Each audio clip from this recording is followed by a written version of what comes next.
Hey everybody, welcome back to the channel. So today we're going to do our second sandwich with the roast beef we did just the other day. So I'll put a link to the roast beef video in the description. I'll also put a link to the first sandwich we did with that same roast beef. Let's go ahead and get started. We got some prep work to do, so I'm going to reset the camera and get it placed a little differently, and we'll bring you right back.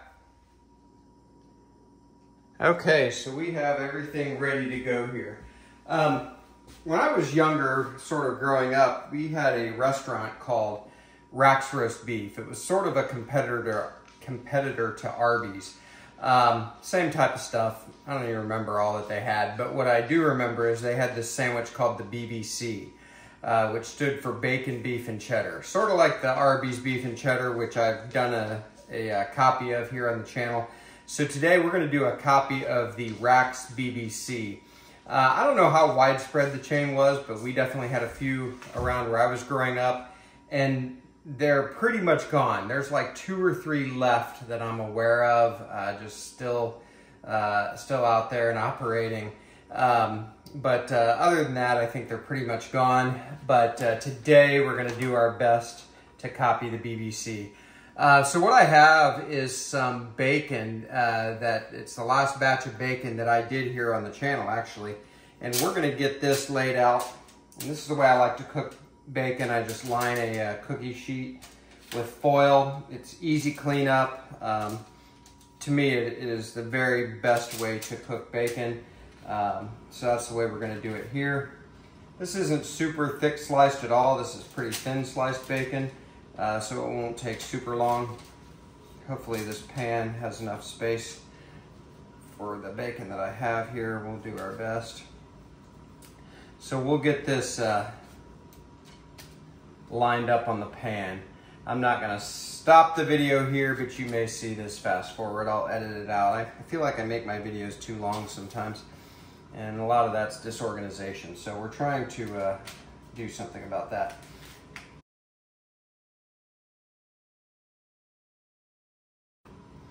All right, so there we go. Our bacon did fit. It was about the perfect amount actually. So we're gonna get this in a 350-degree oven. Probably take 20 to 30 minutes, I'm guessing, maybe not quite that long. But I'm gonna add a little seasoning to this. By the way, this bacon smells great. Smoky flavor, man, you can smell it, it's great. We're just gonna add a little Meat Church Holy Voodoo. I love this Cajun seasoning, and we just want to add a little depth of flavor to this sandwich. So I'm just going to sprinkle a little bit, not a lot. This bacon has of course been cured, seasoned, and smoked, so I'm not trying to overpower anything here, but just add a little bit of seasoning. So we're going to get that in the stove. The other thing I have here is my sous vide. I love this thing for all the applications that it can do. I've got my leftover roast beef. This is the last of it.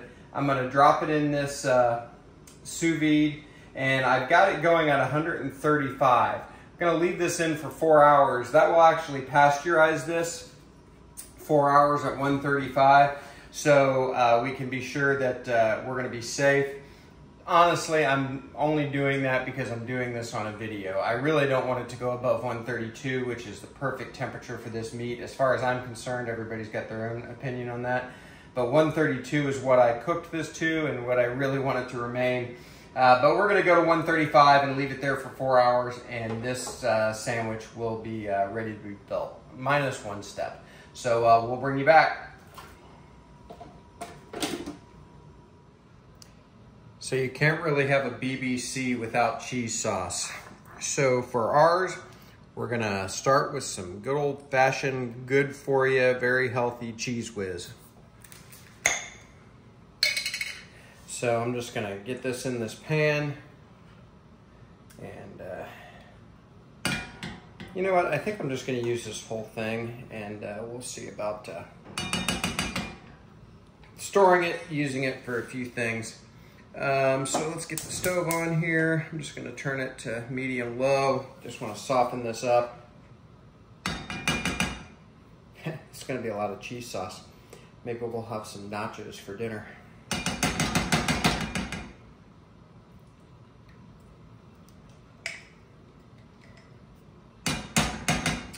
go. And the other thing I'm gonna add right away is just a little bit of milk. I want to make this a little bit creamier. I've got just some here off to the side that I'm sure I won't use all of it, but we'll see. So I'm going to let this soften up a little bit, and we'll come back and we're going to add a couple more things to this. So I'll see you in a couple of minutes. All right, so we've got our cheese softened up here. I added just a touch more milk, maybe another tablespoon. I'm gonna add a little bit of our Meat Church Holy Voodoo. Just wanna add a little bit of flavor. I'm not gonna do a lot. There we go. And then maybe a half a teaspoon. Probably not even that. And the other thing I have is some fresh grated pepper jack cheese. And we're gonna just start adding that in a little at a time, letting it melt, and just add a little more depth to this cheese whiz. Should be really good.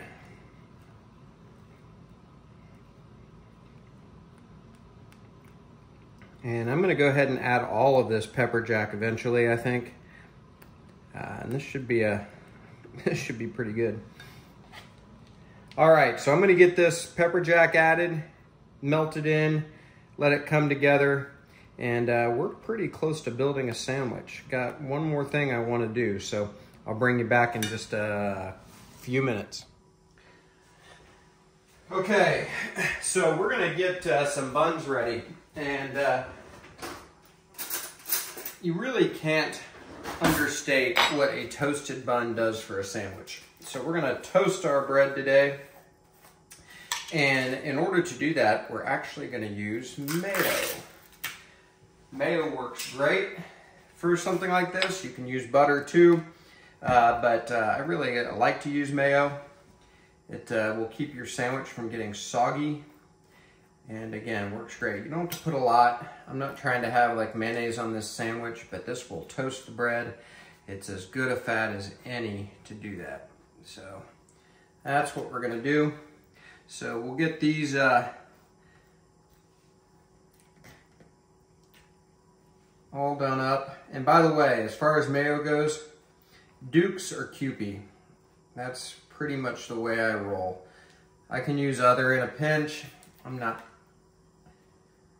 that big of a purist about it, but whenever I go and get mayo, it's always Duke's, or I order Kewpie from Amazon.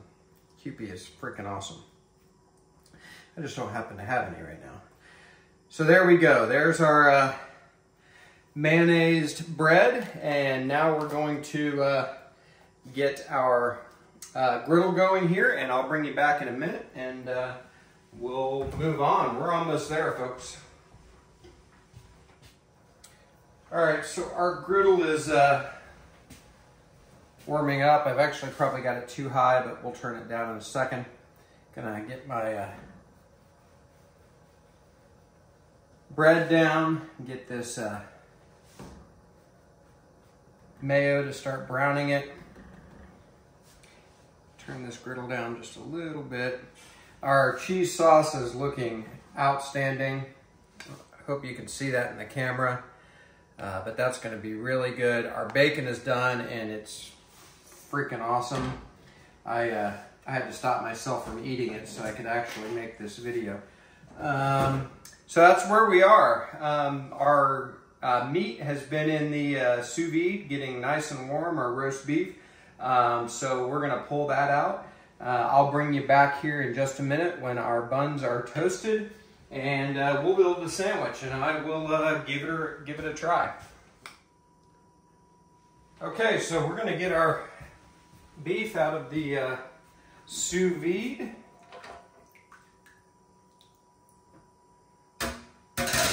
Try not to make a giant mess. There we go. So there's our hot roast beef. Try a piece of that. Oh, man, that's good. So I think I'm just gonna turn the camera. There we go.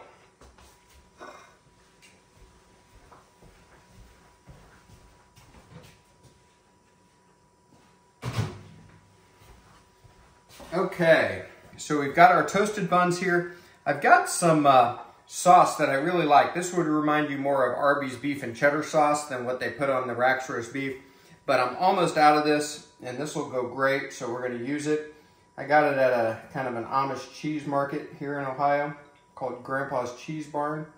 It's really good. It's kind of a sweet heat barbecue sauce, but it really would remind you of that Arby's sauce. So we're just going to add a little bit there. Let's get a little... I have to get some more of this. All right. And now we're just going to load this up with beef. That temperature did go ahead and brown that beef a little more, but that's fine.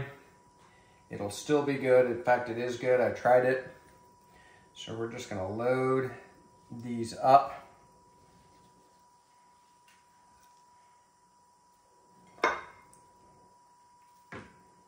And using that mayonnaise on this bread is going to help with this juicy beef.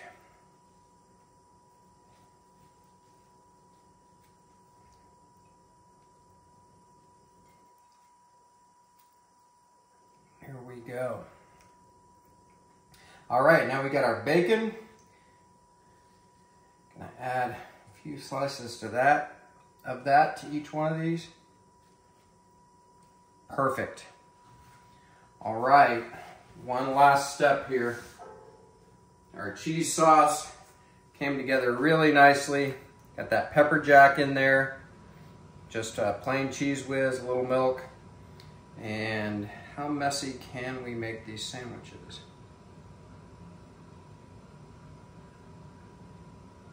I'm sort of unfamiliar with the term too much cheese, but I am gonna go a little reasonable.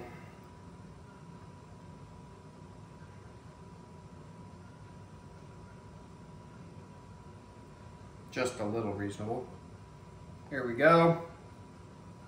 I'm hoping this saves okay in a jar. It's got the milk in it, so it won't save forever, but it'd be nice to use this for a week or so. All right, our beef and cheddars, our BBCs, excuse me. This is Rax, not Arby's. So I'm gonna get a thumbnail. I'm gonna reset here, and we'll try this on camera. We'll look ridiculous. So we'll bring you back. All right, so our best attempt to recreate the Rax roast beef. Got it cut in half.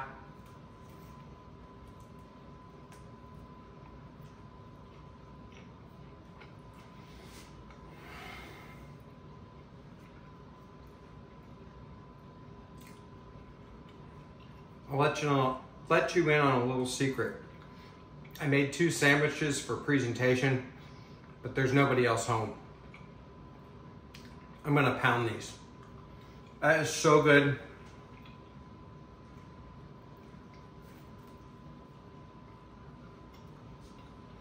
Try to keep it pure like the old school one, but add a little pepper jack cheese, a little different sauce, some homemade bacon. Toasted the buns off with a little mayo. That's outstanding. Hey, thanks for joining the little roast beef series, the last few videos.